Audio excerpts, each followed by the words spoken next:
नमस्कार दोस्तों, आपके अपने चैनल हमारे संस्कार में आपका बहुत बहुत स्वागत है। आज हम आपके लिए लेकर आए हैं भादो मास महात्म्य कथा अध्याय 3।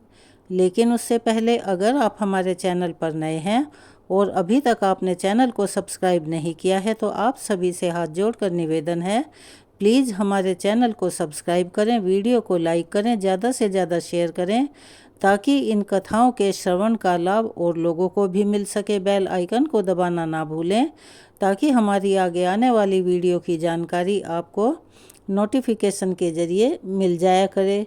कमेंट्स बॉक्स में आप कमेंट्स भी ज़रूर किया कीजिए, क्योंकि आपका एक कमेंट हमारे लिए बहुत मनोबल बढ़ाने वाला होता है और आपका यह छोटा सा प्रयास हमें बहुत प्रोत्साहित करता है। जय श्री कृष्णा, राधे राधे, हर हर महादेव। चलिए अब शुरू करते हैं अपना भादव मास महात्म्य का आगे का वृतांत।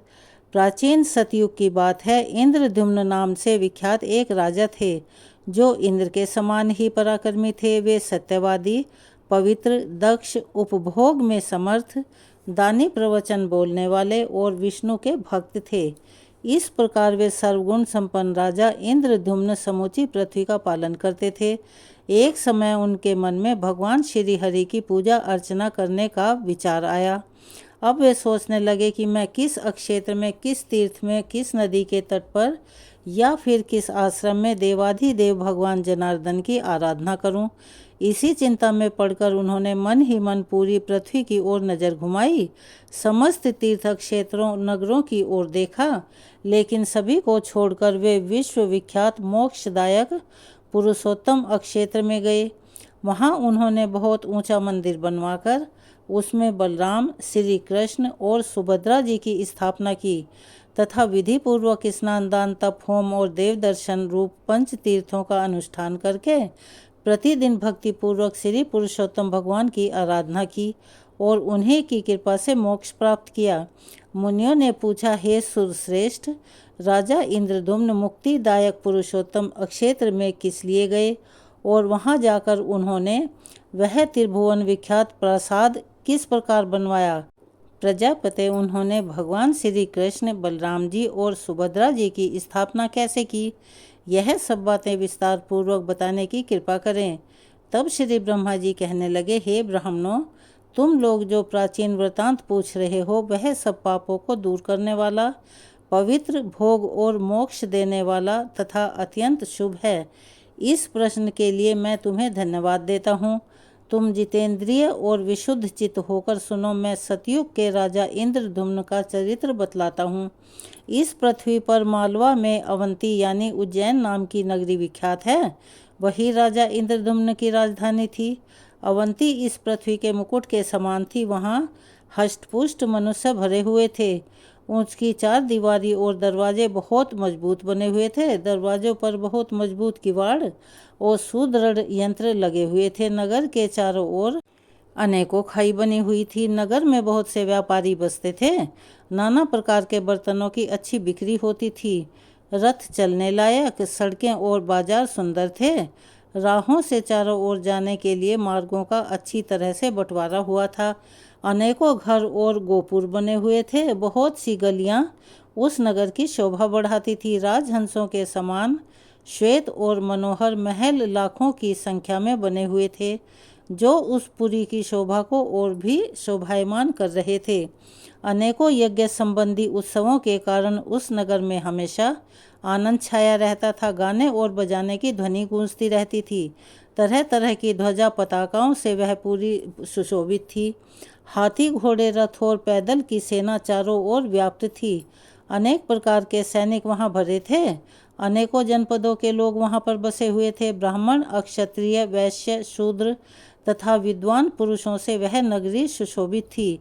वहाँ मलिन, मूर्ख, निर्धन, रोगी, अंगहीन और ज्वारी मनुष्यों का अभाव था।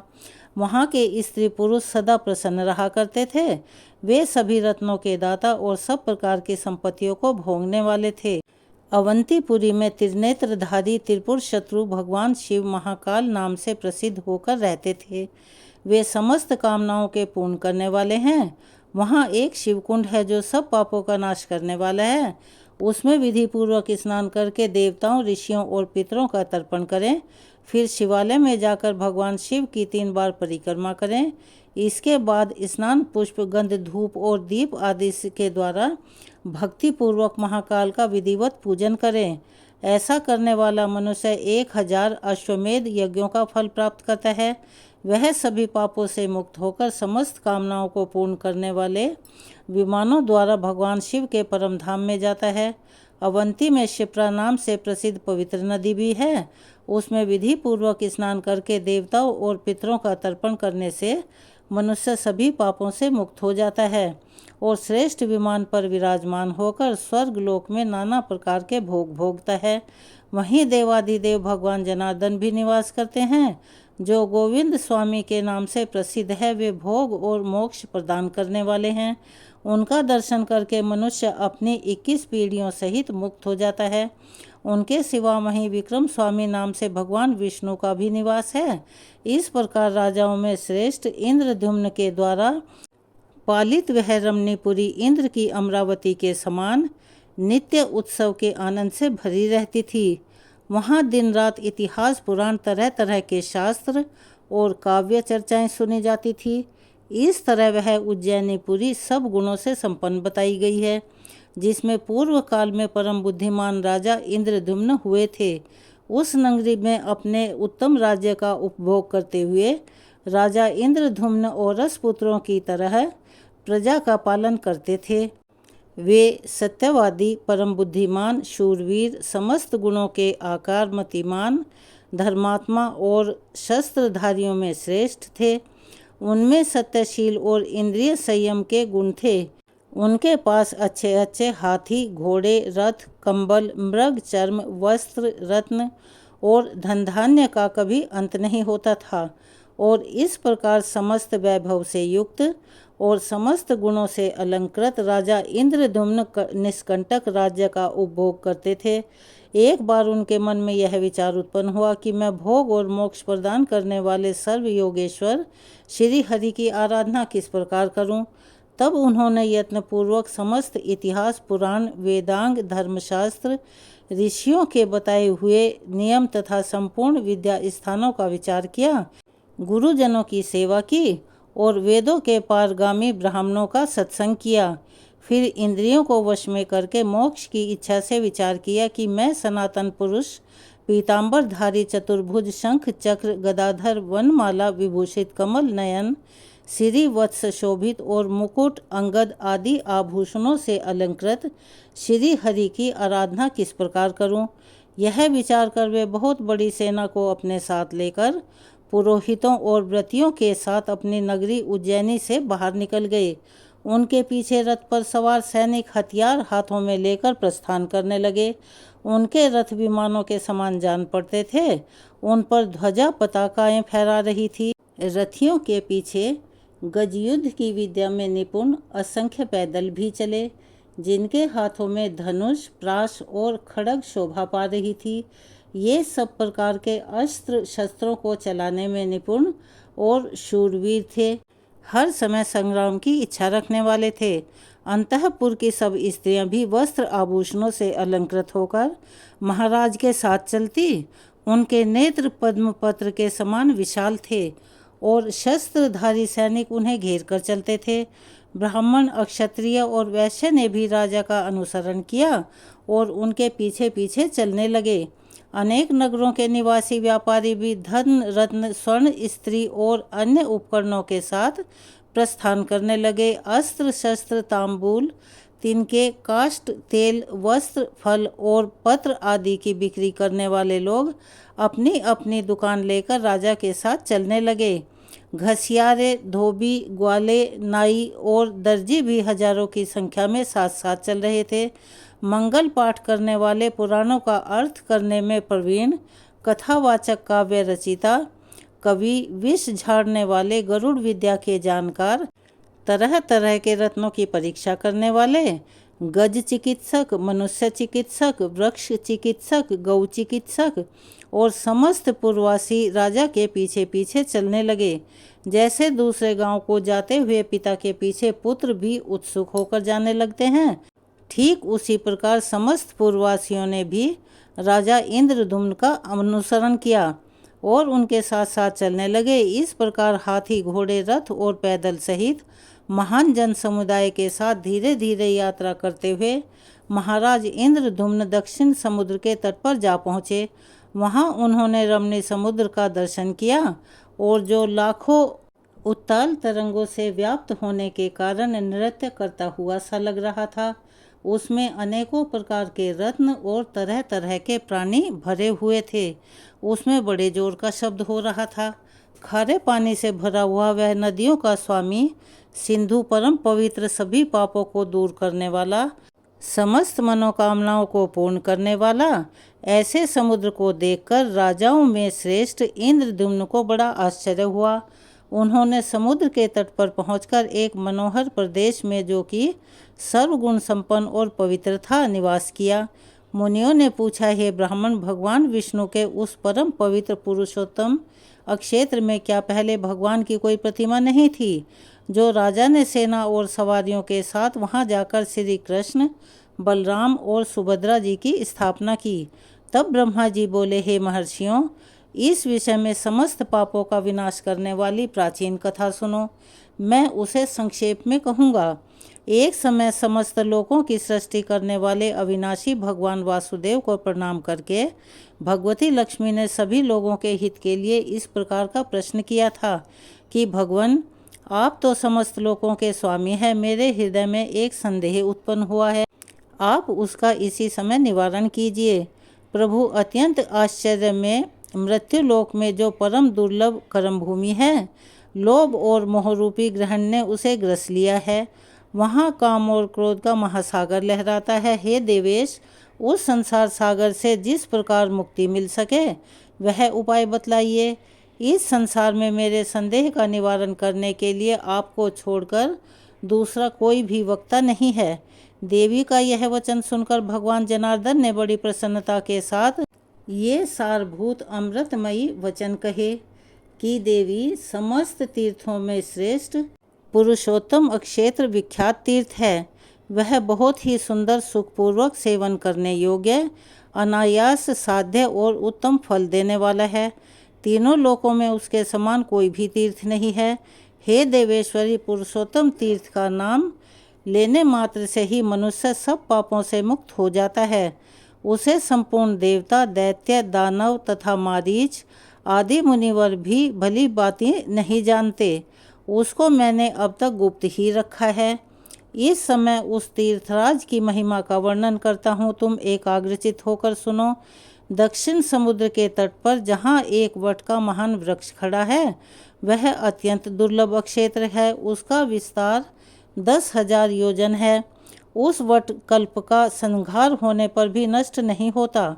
उस वट वृक्ष के दर्शन से और उसकी छाया के नीचे चले जाने से ब्रह्म हत्या भी छूट जाती है। फिर अन्य पापों की तो बात ही क्या है। जिन्होंने उसकी परिक्रमा की है, उसे मस्तक झुकाया है, वे सब पाप रहित होकर भगवान विष्णु के धाम को पहुँच गए हैं। उस वट वृक्ष के उत्तर और भगवान केशव के कुछ दक्षिण में जो बहुत बड़ा महल है, वह धर्ममयी पद है। वहाँ स्वयं भगवान की बनाई हुई प्रतिमा का दर्शन करके पृथ्वी के सब मनुष्य अनायास ही मेरे धाम में चले जाते हैं।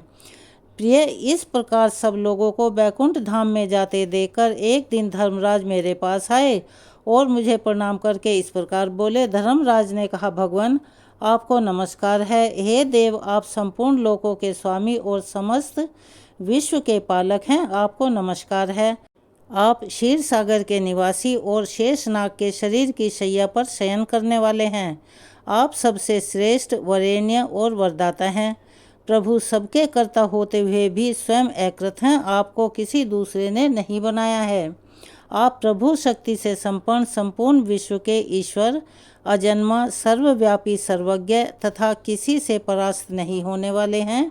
जानने योग्य पुराण पुरुष, वक्ता, वक्त स्वरूप, सनातन परमेश्वर, कार्य कारण के उत्पादक, लोकनाथ और जगत गुरु हैं।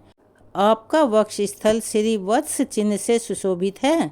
आप वनमाला से विभूषित हैं। आपके वस्त्र पीले रंग का है। प्रभु आपकी चार बाहें हैं। आप शंख चक्र गदा हार केयूर मुकुट और अंगद धारण करने वाले हैं। सब लक्षणों से संपन्न, समस्त इंद्रियों से रहित, कूटस्थ, अविचल, सूक्ष्म ज्योति स्वरूप, सनातन भाव और अभाव से मुक्त, व्यापक तथा प्रकृति से परे हैं। सबको सुख देने वाले सामर्थ्यशाली ईश्वर हैं। आप भगवान जगन्नाथ को मैं नमस्कार करता हूँ। भगवान विष्णु कहते हैं, महाभागे यमराज को हाथ जोड़े और मस्तक झुकाए खड़ा देख मैंने उनसे स्तोत्र करने का कारण पूछा कि महाभाव सूर्यनंदन, आप सब देवताओं में श्रेष्ठ हो। आपने इस समय मेरी स्तुति किस लिए की है? संक्षेप से बताओ। धर्मराज बोले, भगवान, इस विख्यात पुरुषोत्तम तीर्थ में जो इंद्र नीलमणि की बनी हुई श्रेष्ठ प्रतिमा है, वह सब कामनाओं को देने वाली है। उसका अनन्य भाव तथा श्रद्धा से दर्शन करके सब मनुष्य कामना रहित होकर आपके श्वेत धाम में चले जाते हैं। इसीलिए अब मैं अपना व्यापार नहीं चला सकता। प्रभु, आप कृपा करके उस प्रतिमा को समेट लीजिए। धर्मराज का यह वचन सुनकर मैंने उनसे कहा, यम, मैं सब ओर से बालू के द्वारा उस प्रतिमा को छुपा दूंगा। और इसके बाद वह प्रतिमा छिपा दी गई। अब उसे मनुष्य देख ही नहीं पाते थे। उसे छुपा देने के बाद मैंने यमराज जी को दक्षिण दिशा में भेज दिया। ब्रह्मा जी कहते हैं, पुरुषोत्तम तीर्थ में इंद्र नीलमयी प्रतिमा के लुप्त हो जाने पर आगे चलकर जो जो बातें हुई, उन सबको भगवान विष्णु ने श्री लक्ष्मी जी से विस्तार पूर्वक कह सुनाया। आज की इस कथा को हम यहीं विराम देते हैं। जो भगवान विष्णु ने माता लक्ष्मी से कहा, वह वृतांत हम अपनी अगली वीडियो में सुनाएंगे, तो आप उसका इंतज़ार कीजिए और ज़रूर सुनिएगा। आज की कथा आपको कैसी लगी, कमेंट्स बॉक्स में अपनी राय अवश्य ही लिखकर बताइएगा। अगर आप हमारे चैनल पर नए हैं और अभी तक आपने चैनल को सब्सक्राइब नहीं किया है, तो आप सभी से निवेदन है, प्लीज़ हमारे चैनल को सब्सक्राइब करें, वीडियो को लाइक करें, ज़्यादा से ज़्यादा शेयर करें, ताकि यह कथा कहानियाँ और लोगों तक भी पहुँच सकें।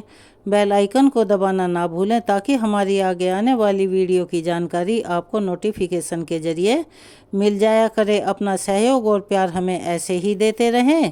कमेंट्स बॉक्स में जय श्री कृष्ण, राधे राधे, हर हर महादेव लिखना ना भूलें। धन्यवाद।